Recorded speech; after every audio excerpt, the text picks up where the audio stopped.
ano kaya at paano kanya papayuhan? Depende kasi sa payo at depende sa pagkaunawa mo at pagsunod dito, maaapektuhan ang buhay mo. Pag sobrang religious na tao or counselor ka nagpapayo, madalas, lugi ka. Akala mo pag sa religious leader ka nagpapayo, panalo ka? Obserbahan ninyo. Buksan nyo ang inyong matatay nga at madalas malalaman mong ikaw si Luigi. Lugi ka. Talo. Dehado. Bakit? Usually because of inappropriate choice of verses.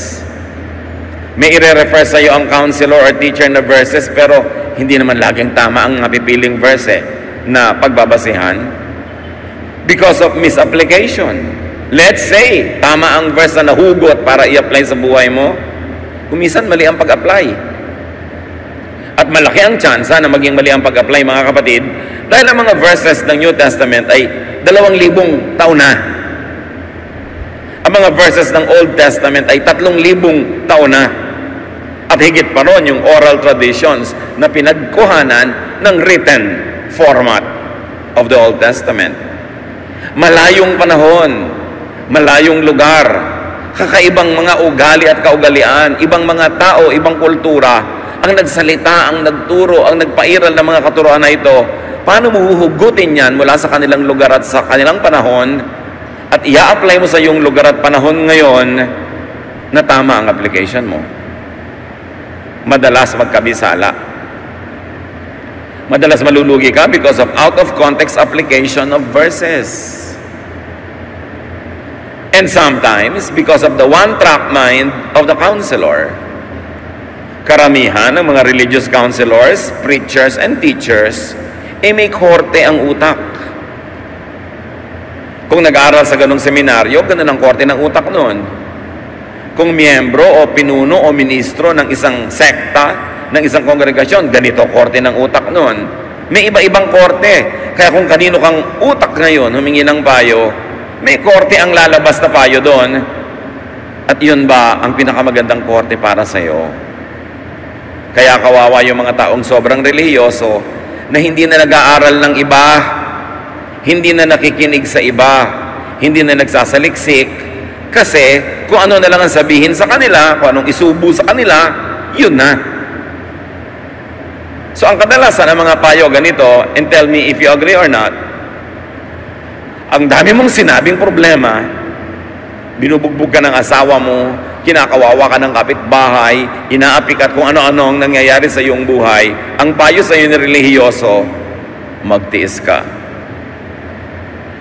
Imbes na hanapan mo ng satisfaction ang sarili mo, ang ituturo sa iyo, magtiis.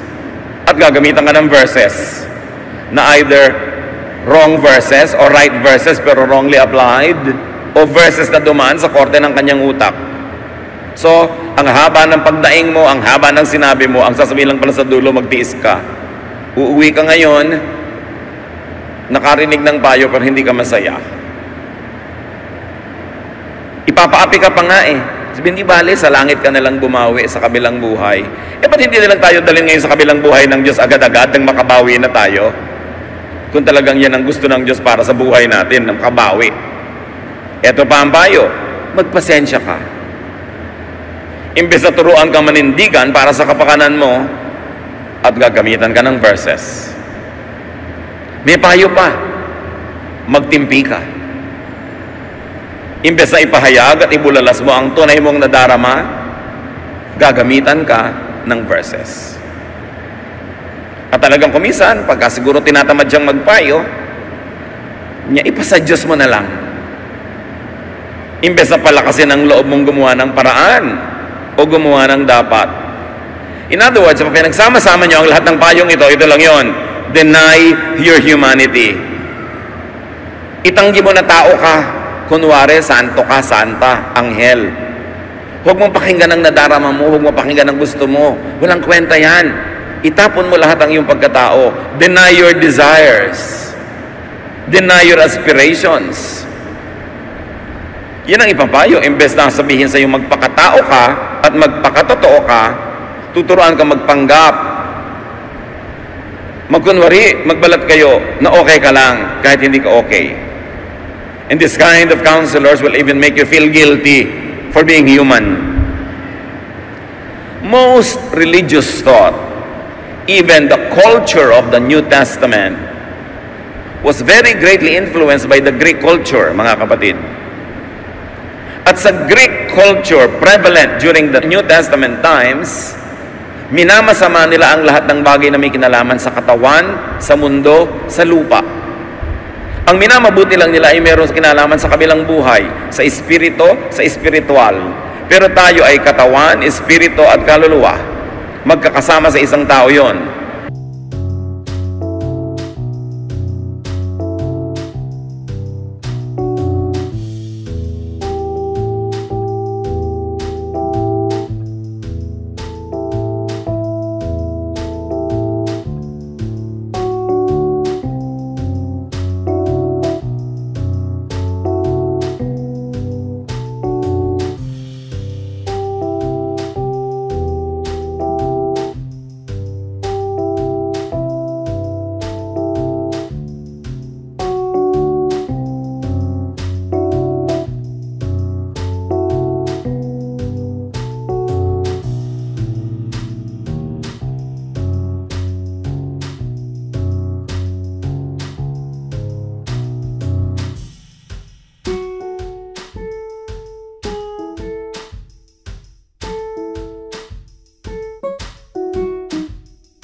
Pero ang usong-usong uri ng pananalig at pagbabasa at pag-a-apply ng kalooban ng Diyos sa buhay ng tao nung New Testament times ay yung masama ang katawan, masama ang gusto mo, masama, kalaban mo ang iyong mga appetites, evil ang lahat ng material na bagay. Hindi yan itinuro ni Jesus. Pero yan ang kultura ng mga New Testament churches because they were mostly in Greek culture-influenced environments. Kaya mahalaga maihiwalay mo, masala mo, kung alin ang tunay na turo ni Jesus at ano yung kultura ng mga bayan-bayan na narating ng kanyang mga pagtuturo at yung pagtuturo niya inaihalo na ng mga bayan-bayan na yon sa mga kaugalian na dati nang nandun na sa mga bayan-bayan na yon. Yung sobrang pagtanggi sa mga gusto ng katawan, ginhawa, sarap, hindi yan galing kay Jesus. Nakita nga natin ang unang-unang himala niya, gumawa pa siya ng alak mula sa tubig para tuloy ang kaligayahan ng wedding party. Lagi siyang nasa mga pagtitipon at ang tawag sa kanya ng mga priests, matakaw, lasenggo, palainom, masiba, glutton. Kasi talagang pagkakainan, kumakain siya. Pag may mga handaan, pumupunta siya, nakikipagsaya siya sa mga tao, nakikihalubilo. Sinong Jesus ang kilala natin? Yung Jesus talaga ng Gospels o yung Jesus ng simbahan na pinapayat, pinagmukhang ubod ng pagkapayat-payat na Jesus, samantalang isang matipunong Jesus ang makikita natin sa Gospels. Bakit ganun? Pag pinayuhan ka ng mga relihiyoso, ang kakauwian, makokontrol ka, marerepress, masusupil, at madedepress. Kaya mas maraming depressed people among the religious kaysa doon sa mga tinatawag ng mga carnal at worldly. Kasi panay ang pagpapanggap, ang pagtatago ng katotohanan, ang pagpaparusa sa sarili, at ang pagpapasama sa sariling mga gusto sa buhay. Ang ituturo sa iyo, pagpapakasakit. Kaya magkakaroon ka talaga ng mga sakit ng emosyon. At pag damage ka na, magiging katulad ka nila. Ikaw ba naman ang sabihan ng lagi magtimpi, magtiis, huwag mong gawin ang gusto mo, magpasensya, huwag kumibo. May parang bulkan sa loob mo na gustong sumabog. Kanina mo ngayon yun ibubuga? Sa magiging mga estudyante mo kung Bible teacher ka. Sa magiging flock mo kung ikaw ay preacher. Sa magiging member mo kung ikaw ay pastor. Yun na rin ituturo mo sa kanila, ganti-ganti na lang. At saka wala ka naman kasing ibang nalaman na. Kaya ang mangyayari, yung sinasabi ni Jesus, you are hypocrites. Hindi kayo makatotohanan, hindi kayo nagpapakatotoo, hindi kayo nagpapakatao. Samantalang si Jesus na Espiritu ay nagkatawang tao, yung mga tao naman na tao, dinedenay ang kanilang pagiging tao. Samantalang tao naman talaga sila. Namatayan ka, bawal umiyak. Christian ka kasi, dapat di ka nalulungkot. Sa totoo lang, nakakalungkot na mamatayan. Sobrang pagpapanggap yung kunwari, di ka nalungkot. Pero expectation yon. Tinitingnan ng church, iiyak kaya siya? Hihimatayin kaya ito? Naku, ang baba ng faith. Ganyan agad ang mga criticism ng mga lumaki sa brainwashing ng ganito mga teacher. Bakit ganun sila magpayo? Maraming iba-ibang dahilan. Kasi siguro, yun talaga ang paniniwala at conviction nila.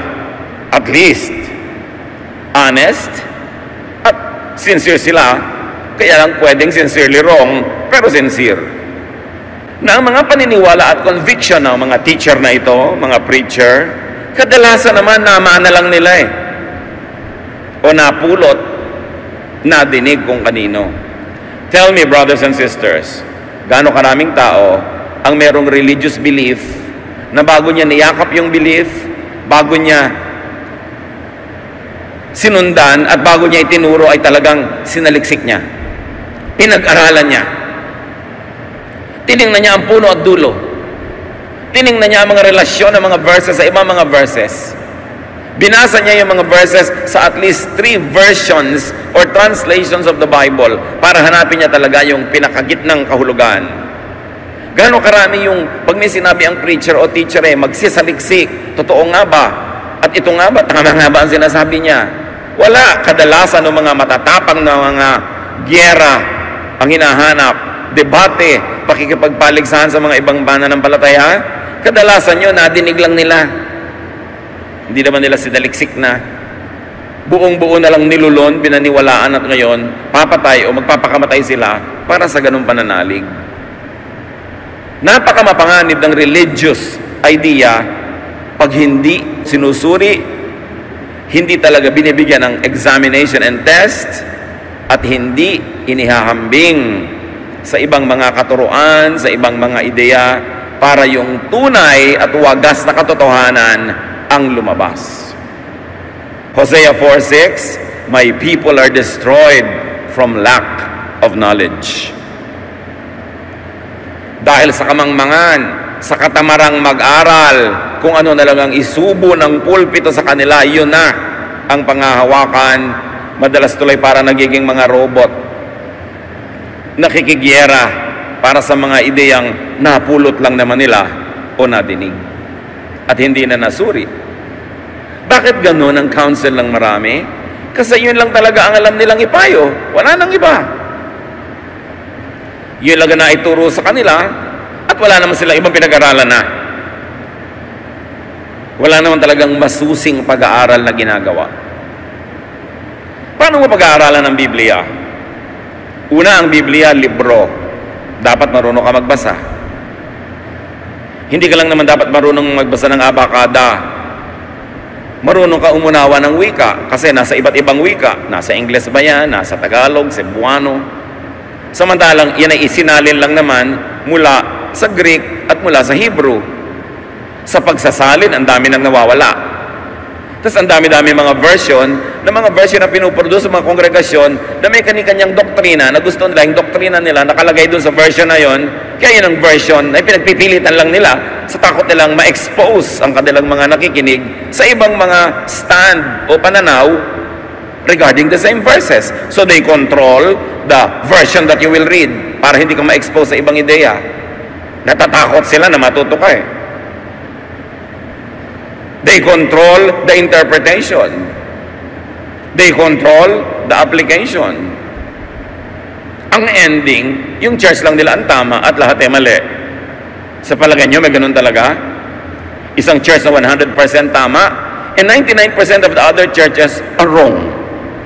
Isang kagila-gilalas na kasinungalingan na pinaiiral mula sa pulpito at sa mga Bible schools para paglingkuran nila, itaguyod, itanyag ang sarili nilang mga kongregasyon.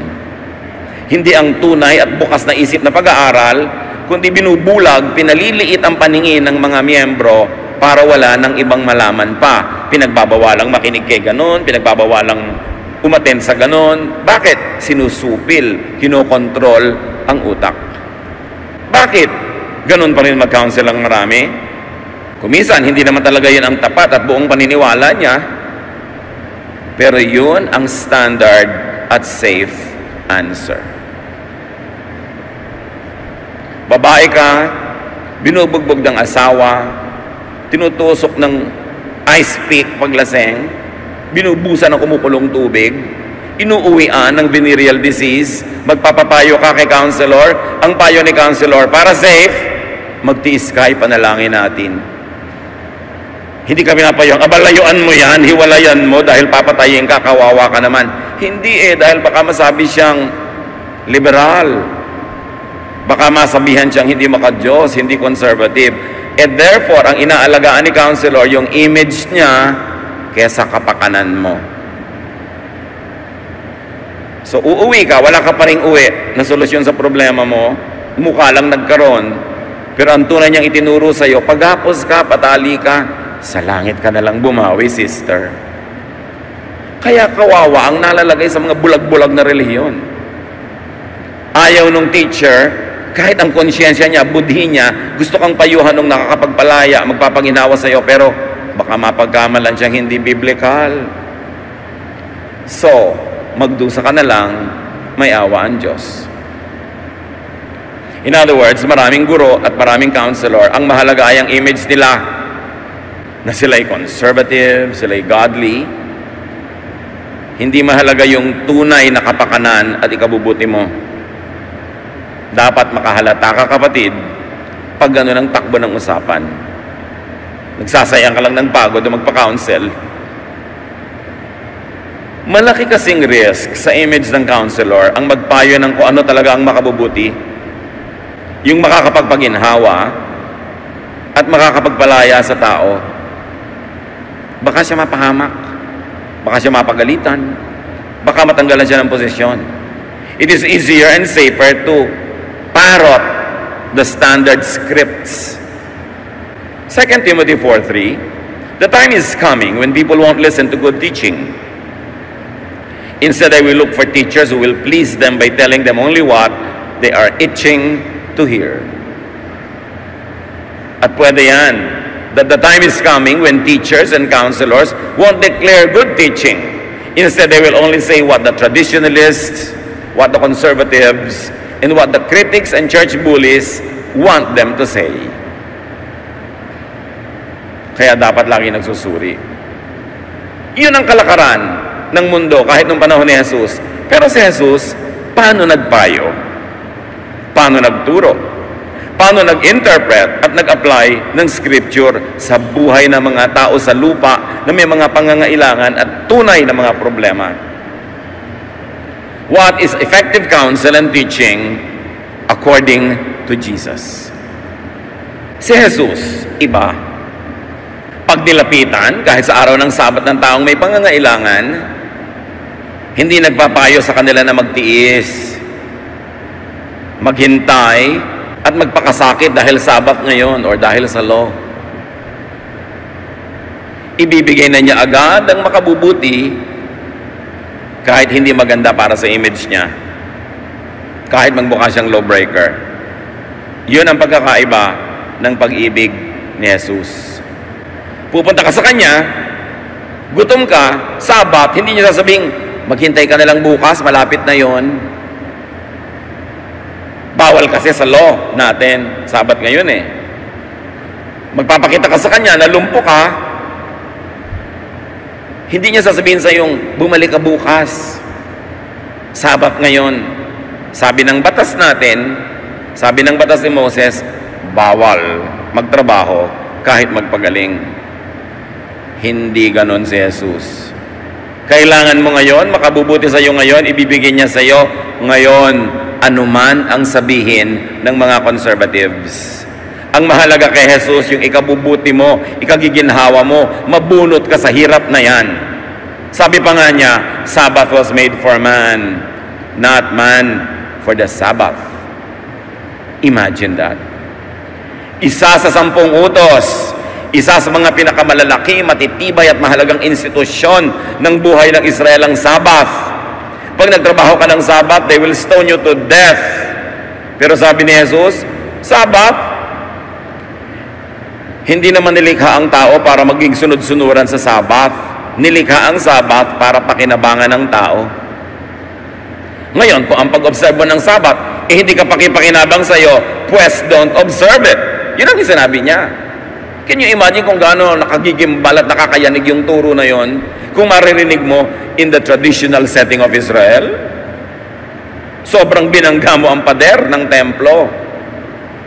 Sabi niya, kung hindi makakabuti sa iyo, kahit utos ni Moses, kahit tradisyon, kahit kaugalian, huwag mong sundin kasi hindi makakabuti sa iyo. Nilikha yan para ikabuti mo eh. Ba't nga ba nagkaroon ng utos sa Sabat? Kasi ang mga tao, yung mahihirap nung araw, walang day off. 7 days a week nagtatrabaho. So inutos ngayon yung Sabat, walang magtatrabaho sa Sabat. At para walang magpalusot, ginawang strict at para sa lahat. Pero yun, nilikha para sa mga kawawa na walang pahinga. Pero eto ka ngayon, makakabuti sa iyong may gawin ang kapwa mo, pagalingin ka, pakainin ka, di huwag mong sundin yung Sabat kasi nandun yun sa ikabubuti mo. Kahit pa yun batas ni Moses, hindi mo ikakabuti ang application, hindi ka obligadong i-apply sa buhay. Yan ang problema sa mga nagtuturo na hindi naman nag-aaral ng history, hindi nag-aaral ng culture of the Bible lands. Kung ano na lang makitang verse, bulag na i-apply sa buhay kahit hindi bagay. Parang nakakita ng reseta, uminom ng ganitong gamot 3 times a day, iinumin nga, hindi naman siya yung niresetahan. At ganoon ang maraming verses sa Bible, mga kapatid. Mga reseta for specific people, for a specific city, for a specific group.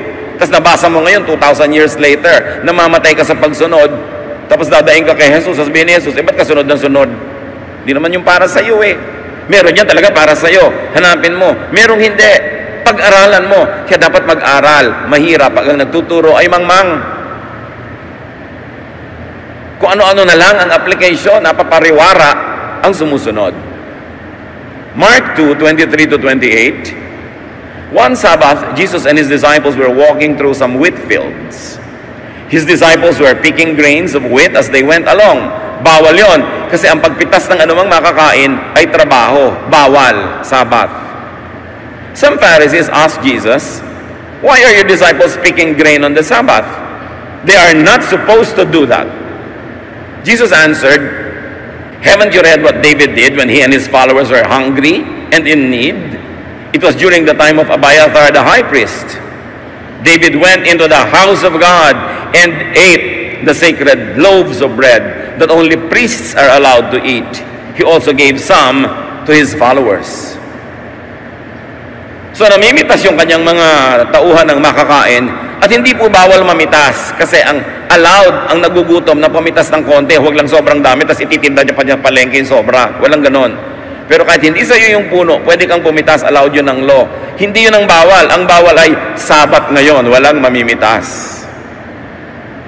At sabi sa kanya, anong mga alagad mo? Hindi niyo ba alam na bawal ngayong mamitas dahil Sabat?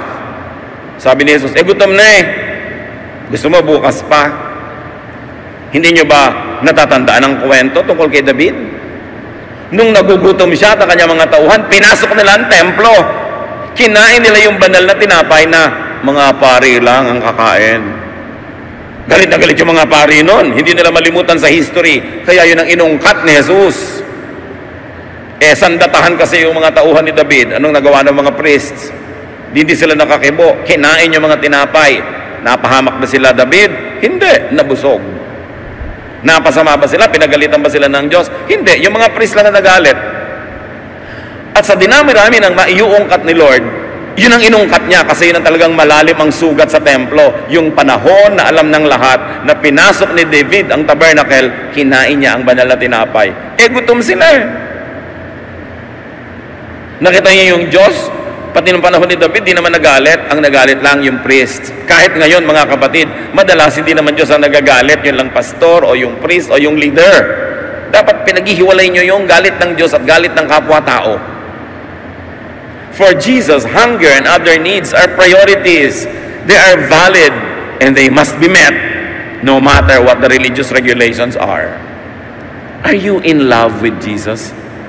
Kilala niyo ba si Jesus kung gaano siya kabuti? Madalas hindi natin nakikilala at nakikita si Jesus kasi nakatabing sa Kanya ang relihiyon. Nakatabing sa kanya ang layer na mga belo na inilagay doon ng mga religious leaders. Hindi mo na makita si Jesus. Ang nakikita mo, yung katuruan ng mga simbahan. We must put Christ back to Christianity. Dahil sobrang naligaw, na iba na. At sa pagpapatuloy ng Mark 2, verse 27, Jesus finished by saying, people are not made for the good of the Sabbath. The Sabbath was made for the good of people. So the Son of Man is Lord over the Sabbath.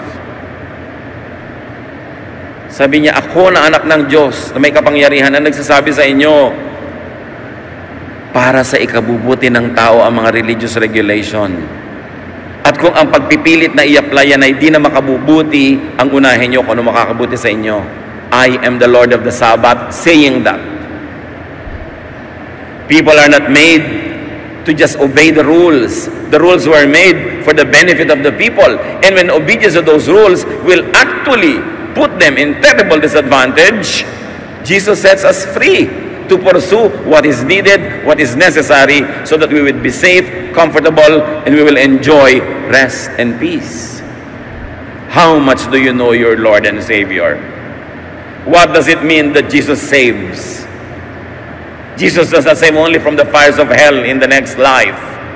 Jesus saves also from the small fires of little hells on earth created by religion. Dapat ang relihiyon nagpapalaya, hindi nagagapos. Nagpapalaki ng utak, hindi nagpapaliit. Nagpapakilala sa Diyos, hindi sa mga regulasyones lamang. Ganyan mag-minister si Jesus. Panalo ang miniministeran.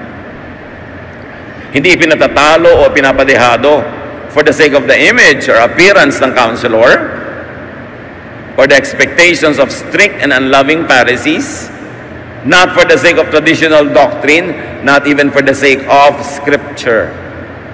Tambak-tambak ang verses ng Old Testament na ipinagbabawal na gumawa sa Sabat. Lahat yon isinaisang tabi ni Jesus para magpagaling ng isang kawawang lumpo na may sakit, na wala malang kayamanan, walang kapangyarihan, walang boses, pero inuna niya yung kapakanan nun. Maraming verses ang nasa isang tabi sa pagiging mabait at mabuti ni Jesus sa isang nangangailangan.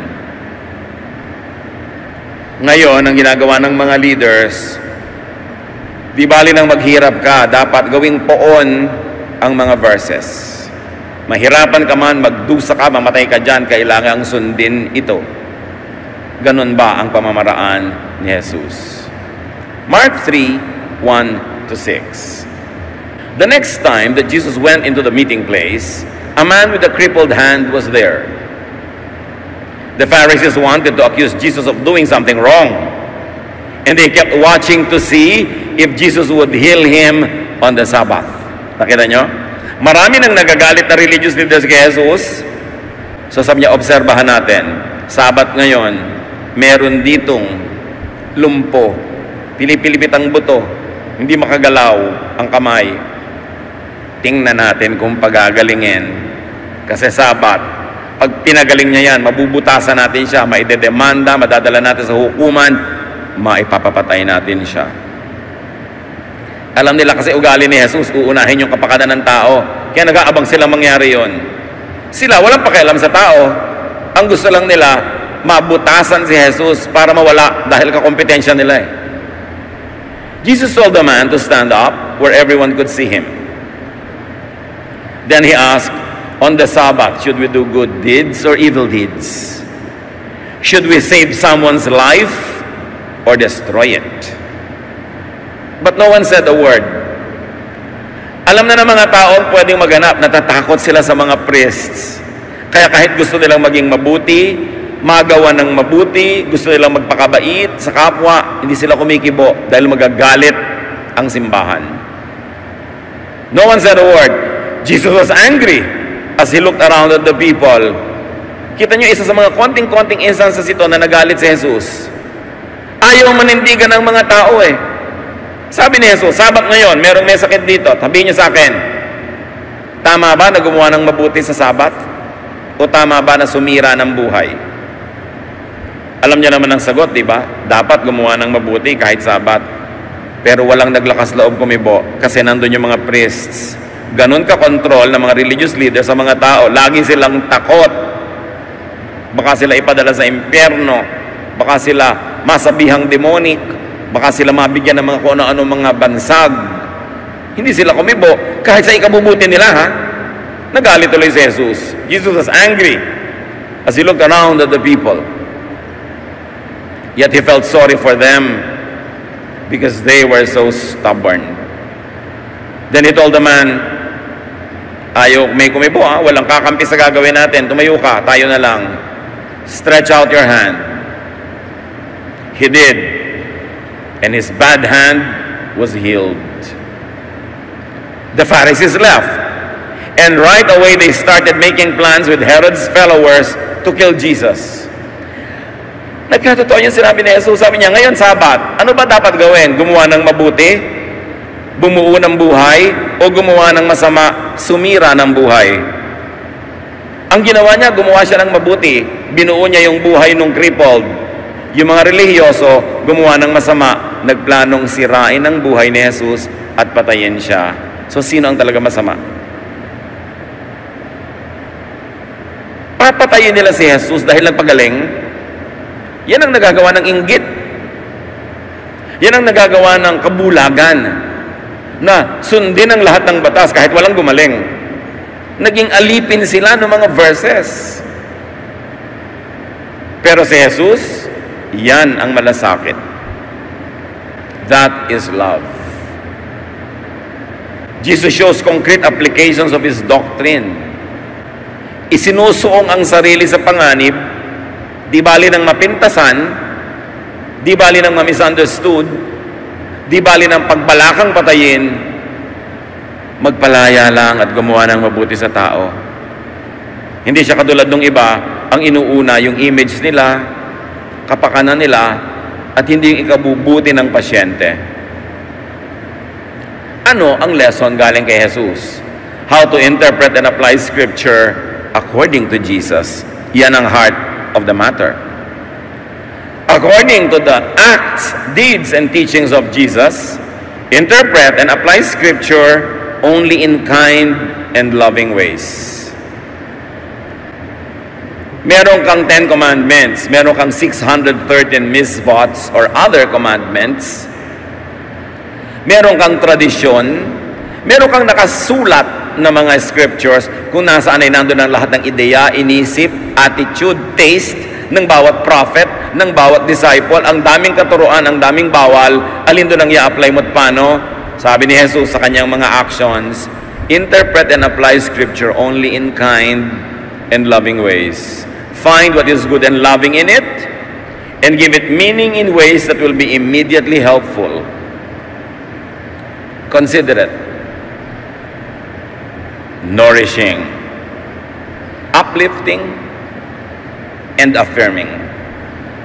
Sa dinarami-rami, tambak-tambak na mga utos dyan at katuruan, meron kang gustong i-apply sa buhay ng tao, ang pipiliin mo, yung nakakatulong, hindi yung nakakasira. Yung mabait, hindi yung masungit. Yung nakakapagpalago, hindi yung nakakamatay.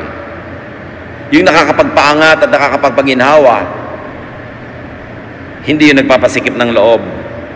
Yung nagpapahalaga sa tao, hindi yung nagbabaliwala sa kanya.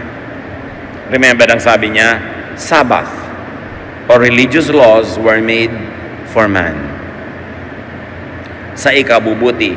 O may verses ka dyan, pero pag in-apply mo ito sa tao, masakit, hindi makakabuti, makakasama, masisiraan siya ng loob, makakawawa siya, magugutom siya, maaapi siya, eh di wag yun nang i-apply mo. Ang dami naman eh, ba't yung pampipiliin mo? If the interpretation and application would be unkind, cruel, and harmful to the person, do not proceed to apply the verses. Do not implement it. Even if it is Scripture, even if it is the 10 Commandments, even if it's the Sabbath. Yun ang example na iniwan ni Jesus. Hindi ba siya revolutionary? He is not your ordinary kind of teacher. He does not only parrot the script written by others. He loves. He sets free. Sabbath was made for man, not man for the Sabbath. It means everything. Akala nyo simpleng sentence yun? Because yung Sabbath, pwedeng palitan ng napakarami mga words. Blank was made for man, not man for blank. Isa pang halimbawa, ang linaw-linaw ng implementation dapat ng utos na pag kami nangangalo niya, batuhin hanggang mamatay. At marami silang nabato hanggang mamatay. Eto ngayon, Jesus was put to another test. John 8, 3-11. The Pharisees and the teachers of the law of Moses brought in a woman who had been caught in bed with a man who wasn't her husband. They made her stand in the middle of the crowd. They said, "Teacher, this woman was caught sleeping with a man who isn't her husband. The law of Moses teaches that a woman like this should be stoned to death. What do you say?" They asked Jesus this question because they wanted to test him and bring some charges against him. Sabi nila, huli ka, wala kang kawala dito. Eto ang babae na huli sa akto, nakikipagtalik sa lalaking di niya asawa. Utos ni Moses, utos ng ating kaugalian, utos ng ating scriptures, ang kanyang mga uri ng babae dapat batuhin hanggang mamatay. Anong masasabi mo? At syempre, nagtitinginan sila ng umingisi-ngisi, yan, lagot ka. Lose ka dito, kahit anong sabihin mo. Hindi mo pwedeng sabihin, huwag batuhin, kasi sinabi mo tuloy na, huwag sundin ang scripture. Pag sinabi mo namang batuhin, ay talo na, wala na yung sinasabi mong love and kindness. Sabbath for man, wala na, wala kang panalo. I-implement ba niya? O i-break ni Lord ang batas? They knew that Jesus would not implement this because they knew it was a very unkind law. But they want to implement it nevertheless. Ayaw nilang tigilan ng katatanong si Jesus para masukol. Verse 7, they kept on asking Jesus about the woman. Finally, he stood up and said, "If any one of you have never sinned, then go ahead and throw the first stone at her." More than Solomonic solution. Sabi niya, sige, di batuhin. Okay lang, batuhin ang may kasalanan. Pero dapat yung walang kasalanan ang babato. They were right. Jesus did not implement the law and the scripture. And it was unbelievably skillful. How did Jesus save this woman? By disqualifying his accusers from implementing the law. Ang ending pa rin, hindi na-implement ang law. Hindi tinupad, hindi sununod. Ang sabi ng scripture, ang sabi ni Moses. Kaya nga, Jesus is called friend of sinners. Hindi siya natawag na friend of the religious establishment, friend of the conservatives, friend of the Pharisees. No! Jesus is a friend of sinners. At kapatid, kung sinner ka, tulad ko, salamat na lang, may friend tayo. Salamat na lang, ganun kabait si Jesus. Because no one is righteous, not even one, sabi ni Paul. All fell, everyone went astray. Walang matuwid ni isa. So sino may karapatang mambato? Biruin nyo, isang buong bayan versus one woman with a very bad reputation, powerless. Sinong kinampihan ni Lord? Siya. Because he is a friend of those who fall in the cracks. Jesus is a friend of those who fail. Jesus is a friend of those who cannot reach the high standards of religion. Jesus is a friend of those who cannot be righteous on their own. And because of that, he gives his own righteousness to his friends. Ibinibigay ni Jesus ang kabanalan niya sa mga hindi banal. Sa tingin ng Ama, banal na rin. Ganon kamahal ni Jesus sa mga tao. Isang uri ng pagmamahal na hindi mo maramdaman sa mga relihiyon. Pag nagkamali ka, tiwalag. Pag nagkamali ka, ibo-bulletin board.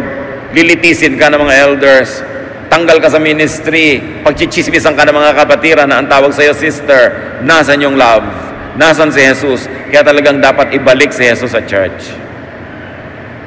Nasa church tayo dahil kailangan natin ng pag-ibig niya, the unconditional healing and loving ministration of Jesus, not the judgmental attitude of the Pharisees who are ready, willing, and eager to punish those that fail. The hermeneutics and theology of Jesus was that those verses should not be applied in this case. Hindi ipine-apply ni Jesus yung mga verses na yun sa case ng mga tao, yung verses against the Sabbath, verses to punish this woman. In other words, hindi ko mo may verse, apply ka ng apply. According to the principle of Jesus, i-apply mo lang kung makakabuti, kung mabait, makakapagpagaling, makakatulong. Yung iba kasing mga Kristiyano, ang ministry nila, alam mo, may gift talaga ako. Anong ministry mo? Mang-rebuke. Yun ang ministry. Mang-rebuke. Verse 9, the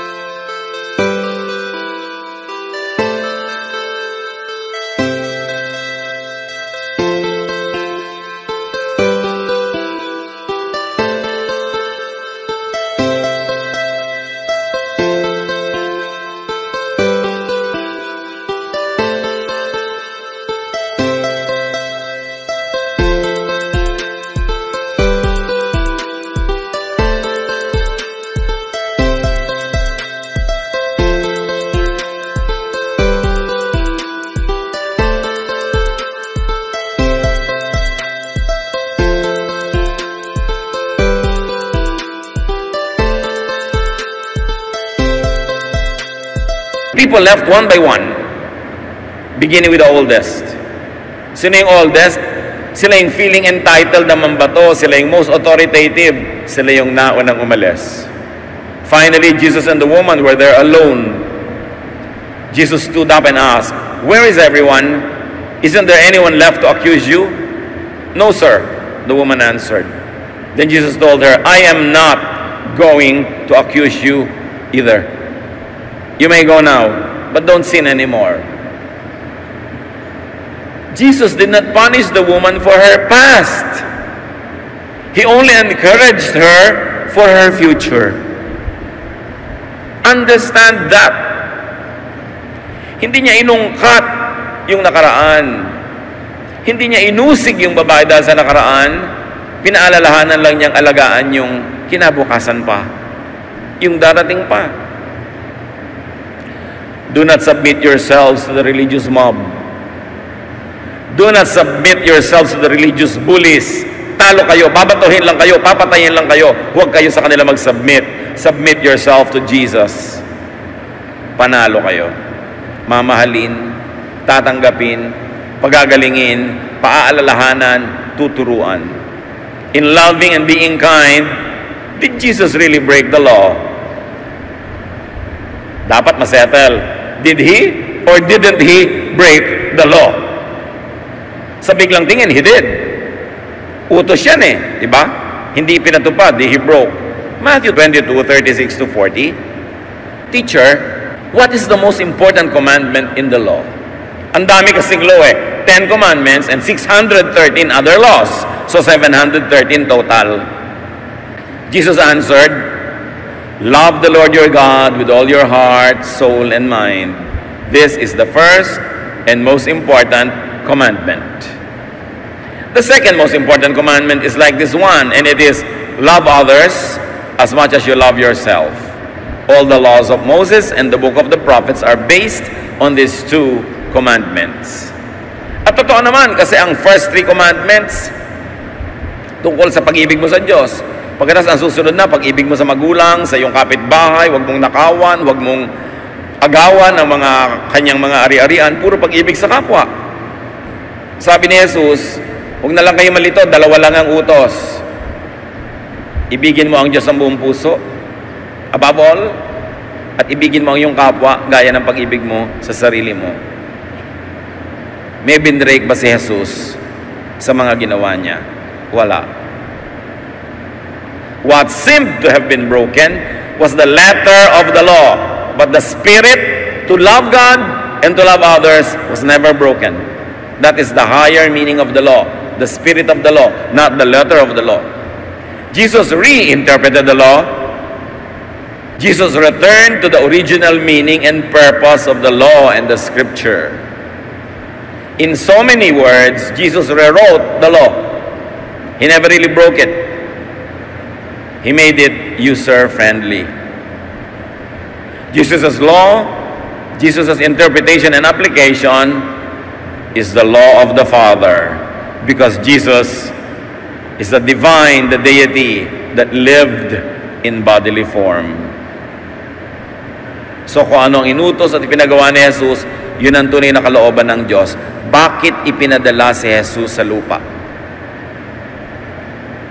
Dahil naligaw na ng todo kahit ang templo sa Israel, kahit ang mga priest sa Israel, kahit ang kanilang relihiyon, hindi na yun ang ikinalulugod ng Diyos. Kaya kinailangang ipadala si Jesus magsakatawang tao para ituwid ang mga kamalian at ipamukha sa kanila. Mali ang basa nyo sa scriptures, sa mga tradisyon. Mali.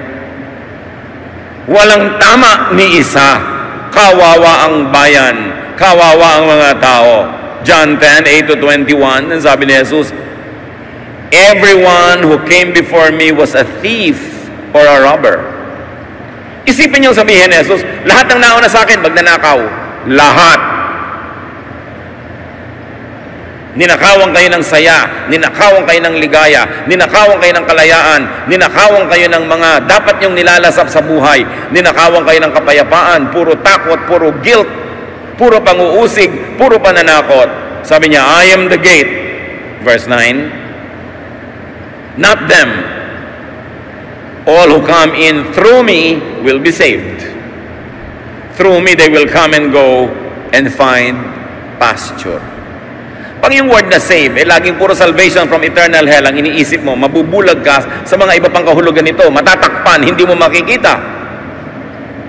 Pero maliligtas ka sa panguusig ng relihiyon, maliligtas ka sa napakarami mga batas na hindi mo naman masunod, nagigilty ka lang, maliligtas ka sa walang katapusang pagpaparusa sa sarili, maliligtas ka mula sa pananakal ng mga makaluma at baluktot na paniniwala. Sabi ni Jesus, I will save you from all this. I am the gate, not them. I am the true shepherd, not them. I am the vine, you are the branches. I am the light of the world, not them. I am the way, the truth, and the life, not what you have always known. I am your Savior, I am your shepherd, not them. Because everyone who went before me were robbers and thieves. Can you imagine that being said against the religious establishment? So saved means saved from hell, but also saved from the Pharisees. Saved from the Pharisaic interpretation and implementation of religion. Saved from needless pain, from discrimination, from censure. Saved from being stoned to death. That's what Jesus is for. Verse 10, magnanakaw daw yung mga nauna eh. A thief comes only to rob, kill, and destroy. I came so that everyone would have life and have it in its fullest. I am the good shepherd. They are bad. Hard workers are not like the shepherd. They don't care about the sheep. The people took sides because of what Jesus had told them. Many of them said, he has a demon in him. He is crazy. Why listen to him? But others said, how could anyone with a demon in him say these things? No one like that could give sight to a blind person. Nahati ang mga tao dahil mayroong maka-Pharisees pa rin. Sabi, may demonyong nakatira dyan sa Jesus na yan. Demonic yan, huwag kayo makinig. Baliw yan. At ngayon mga kapatid, magpakatino ka ng turo. Magturo ka ng turo ni Jesus na maibigin, mapagpalaya, mapag-aruga. Tatawagin ka ring demonic ng mga maka-Pharisees. There is nothing new. Sa halip na tingnan nila, yung demons inside of them, ina-assign nila sa iba.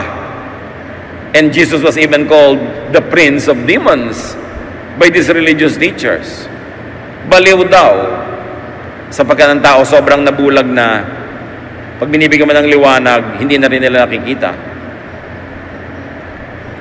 Kung sinabi ni Jesus that everyone before me were thieves, many other thieves rose after Jesus. Matapos ang Panginoong Hesus ay magturo ng lahat ng ito at wala na siya dito sa ating kapaligiran, maraming mga religious teachers, tinawag ang mga sarili nilang Kristiyano, gusto nila ibalik yung mga tao sa Pharisees, ibalik sa tradisyon, ibalik sa kaugalian. Bagong-bago pa lang ang church ni Lord, ang dami ng ganon. Kahit ngayon, ang mga tao, alam mo, tanggapin mo si Jesus bilang Panginoon at tagapagligtas kasi salvation is by faith, not by works. Pagkatanggap mo kay Jesus, sasabihin na sa'yo, ayan, topo-topo. Natanggap mo na. Ngayon, works na tayo. Mula ngayon, walang katapusang works, walang katapusang relihiyon, walang katapusang bawal. Ibinalik lang sa dati. At ayaw ni Jesus noon. Jesus abolished and replaced all wrong and outdated laws and scripture. All the wrong interpretation and application of them. Paano yung sabi niya sa Matthew 5:17? Don't suppose that I came to do away with the law and the prophets. I did not come to do away with them, but to give them their full meaning. Sabi ng New International Version, don't think that I came to abolish the law. I came to fulfill them. And the Contemporary English Version says it very clearly, I did not come to do away with them, but to give them their full meaning. So hindi talaga sinira ni Jesus o nilabag ang batas, ibinigay niya ang tamang pakahulugan. Clearly, Jesus did not abolish the law or the real law or the true spirit of the law, which is love for God and love for others. Everyone before him just had it wrongly. Nagmukhang tama yung mga wrong, kaya nung dumating si Jesus, siya ang nagmukhang mali. Jesus abolished the wrong interpretation and application of the law na uso sa panahon niya at sadly, umuso uli pagkatapos ng panahon niya. Kung nasabi niyang everyone before me was a thief and a robber, pwede rin masabi ngayon, many people after Jesus also became thieves and robbers. Ibinalik lang nila ang mga tao sa gapos, sa tali, sa higpit, sa bato. Jesus invalidated all teachers before him that negated love and kindness, and effectively invalidated all teachers after him that will negate love and kindness in interpreting and applying Scripture. Galatians 5:1-15 is very telling. Sabi ni Paul, Christ has set us free. This means we are really free. Now, hold on to your freedom and don't ever become slaves of the law again. I, Paul, promise you that Christ won't do you any good if you get circumcised. Ano yung context?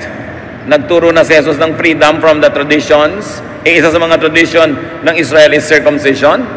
Nung dinala na ang Christianity sa mga non-Jews who were not circumcised, tinuruan sila ni Paul, hindi na kayo kailangan magpa-circumcise. Malaya na tayo sa mga Old Testament traditions na yan. Pinalaya na tayo ng dugo ni Kristo. Ours is a circumcision of the heart, not of the flesh. Pero pagtalikod ni Paul, may mga nagturo uling, no. Ngayong Kristiyano na kayo, dapat kayo maging Hudyo.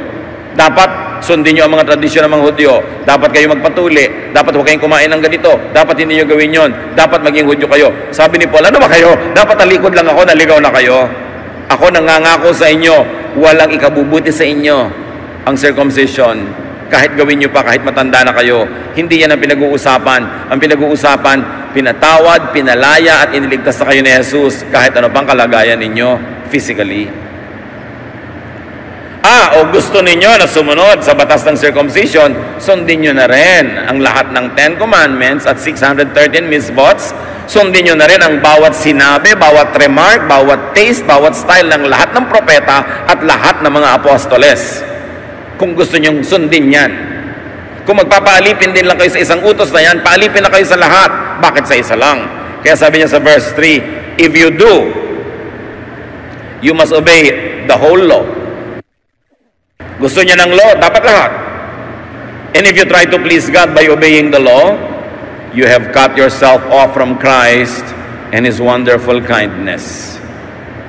Kung babalik uli kayo sa legalismo, ipagsisiksikan nyo na naman ang mga deeds na yan, ang mga laws na yan, pinuputol nyo ang relasyon nyo kay Jesus.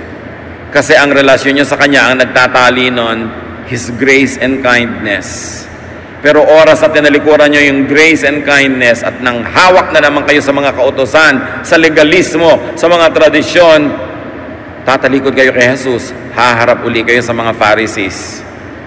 Kaya sabi ni Paul, yung nagbabalik pa sa ganyang mga kaugalian at mga katuruan, nakikipagkalas kay Kristo.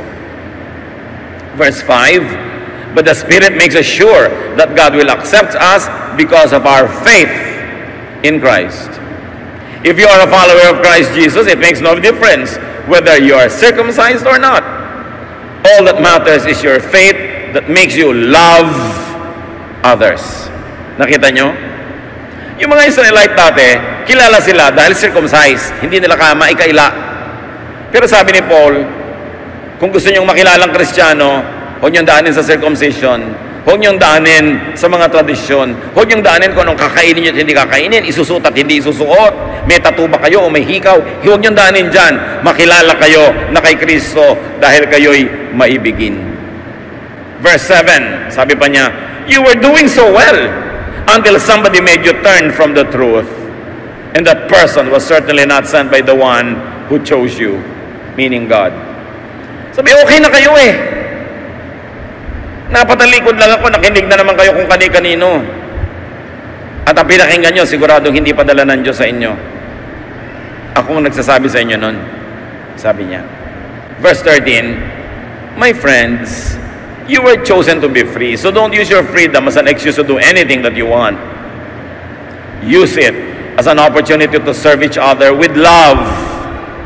And Paul emphasizes, all that the law says can be summed up in the command to love others as much as you love yourself. But if you keep attacking each other like wild animals, you had better watch out or you will destroy yourselves. Sabi, husga kayo ng husga sa isa't isa, sukatan kayo ng sukatan, sumbungan kayo ng sumbungan, siraan kayo ng siraan, batuhan kayo ng batuhan. Yan ba ang pag-ibig ni Jesus?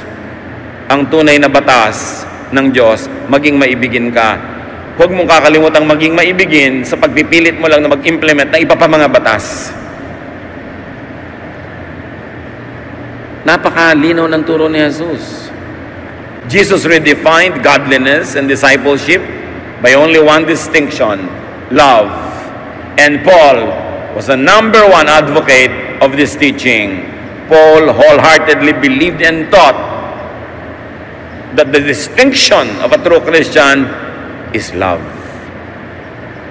Not the law, not legalism, not conservatism, not kahigpitan, not panunumbat, panunuri, kundi pag-ibig. At sabi ni Jesus sa John 13:35, if you love each other, everyone will know that you are my disciples. Nakakapagtaka kahit sa mga panahon na ito, merong mga minamaliit at iniinsulto yung mga doktrina about love. Akala nila para kang hippie, para kang Hare Krishna, para kang laseng. Pag ang itinuturo mo, love. Ang gusto nila is strictness. Anong isusuot mo, gaano kahaba buhok mo, etc. etc. Minamaliit nila yung love at saka yung emotion, samantalang yun ang number one teaching ni Jesus at ni Paul.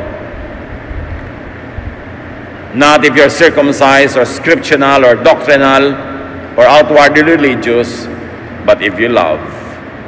Jesus pities the people because they were like sheep without a shepherd. Awang-awa si Jesus sa mga tao na para mga tupang ligaw na walang umaakay.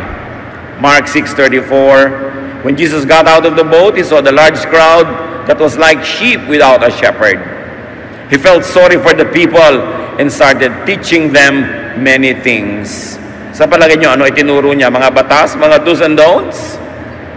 Ay tinuro niya, mag-ibigan kayo. Jesus taught them love. And now modern day Pharisees minimize, trivialize, even caricaturize, and demonize love. Buhay na buhay pa ang mga Pharisees ngayon, mga kapatid.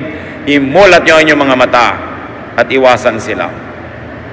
Jesus says, Pharisees put heavy burdens on people's shoulders, but do not help them. Luke 11:46, Jesus replied, you teachers, counselors, preachers are also in for trouble. You load people down with heavy burdens, but you won't lift a finger to help them carry the loads. Sabi, lagot kayo, sumpain kayo, mga Pharisees. Pinapahirapan nyo ang tao, pinapabigat nyo ang dalahin, pinapasikip nyo ang dibdib, iginagapos ninyo, tapos ninyo naman tinutulungan. May naghihintay sa inyong kaparusahan. Love is this: the shepherd lays down his life for his sheep. John 10:11-13, sabi ni Lord, I am the good shepherd, and the good shepherd gives up his life for the sheep. Hired workers are not like the shepherd. They don't own the sheep, and when they see a wolf coming, they run off and leave the sheep. Then the wolf attacks and scatters the flock. Hired workers run away because they don't care about the sheep. They care only for themselves. But the good shepherd prioritizes the well-being of his sheep. Mas inuuna niya ay kabubuti ng kanyang mga pinangungunahan. The good shepherd takes risks in ministering to his sheep, even the risk of displeasing and angering the religious conservatives. The good shepherd endangers his own well-being in order to save his flock. And the good shepherd interprets and applies scripture and the law in a way that loves, cares, heals, affirms, lifts up, and gives rest and peace. Ang pangako ni Jesus, Matthew 11:28-30, if you are tired from carrying heavy burdens, religious burdens yun, come to me and I'll give you rest. Take the yoke I give you, put it on your shoulders and learn from me. I am gentle and humble, and you will find rest. This yoke is easy to bear, and this burden is light. Yan ang kalooban ng Panginoon para sa kanyang mga anak. Kapahingahan, katahimikan ng loob, katiwasayan, mapalagay, makahinga ng maluwag, matanggap, mamahal, mapatawad, matulungang lumago. Know the real Jesus. John 14:27, I give you peace, the kind of peace that only I can give. It isn't like the peace that this world can give, so don't be worried or afraid. Nakita niyo lahat ng turo ni Jesus tungkol sa Kanya? May kahambing na kabaligtaran. I am the peace I give you. I'll give you that peace. They don't give that. I am the good shepherd. They are not the good shepherd. Pinapagaan ko buhay nyo, pinapahirap nila. Yan, sumunod kayo sa akin, mapapahinga kayo. Hindi ko kayo papagurin. Hindi ko kayo sobrang paghahanapan ng hindi nyo kaya. Hindi ko kayo papagalitan ng papagalitan. Mamahalin ko kayo, tutulungan, mag-i-improve kayo. But in your pace, in your time, hindi ko kayo mamadaliin. Hindi ko kayo lalatiguhin, hahagupitin. Hindi ko kayo ipapahiya. Dahil mahal ko kayo. Always apply the Jesus test to any and every interpretation, application, philosophy, and method. Kung magpapayo kayo sa kapwa, magtuturo kayo, aakay, tiyakin nyo sa pamamaraan ni Jesus. Hindi sa pamamaraan ng kanyang mga kalabang mortal, ang mga Pharisees. Huwag maging lugi at huwag nyong logihin ang nakikinig at sumusunod sa inyo. Submit yourself, bring your case only to Jesus, not to the religious bullies. Read, interpret, and apply scriptures according to Jesus, not according to the Pharisees. Then you will taste and see that the Lord is good. Aming Diyos, salamat na lang